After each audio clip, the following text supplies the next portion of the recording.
Hey everybody, welcome to another Casio A500W World Time Watch video. If you're here for the full review and guide, well, you should be over there. I'm going to put a link in the top right of the video for my full review and guide. In this one, we're actually looking at the gold version, and I don't have too much to tell you other than the differences in the aesthetics. Now, I started off with the silver and I really liked it, and then I sold that and got the gold one, and I also really like it, but maybe I'd like to have both. I actually can't decide which one I prefer. So just to show you one of the key differences, now the back on the gold one is still silver.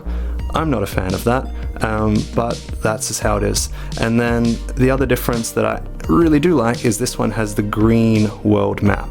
I think it just has a nice kind of color that I really like. So that I'm a big fan of. Otherwise, it still works all the same. So again, if you're here to learn a bit more about how to use the watch, again, that video that I linked earlier will go through all of the features and functions, but this is really just to show you how this one looks in comparison. Without the other one in shot, I am sorry, but if you do want to just see another look at the gold A500W, then that is what this video is. I'll just quickly put it on a wrist for you. I say a wrist, I do mean my wrist. And there we go.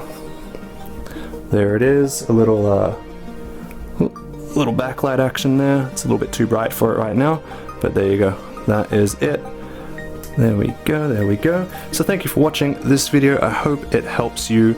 It has been a little while since I posted, so this might seem like a little bit of a rushed video, but I'm just trying to set things up again so I can make some more content for you guys. So anyway, I hope you enjoyed this one. Thank you very much for stopping by. Your likes and subscribes and comments are all very much appreciated. I'll see you guys on the next one. Bye.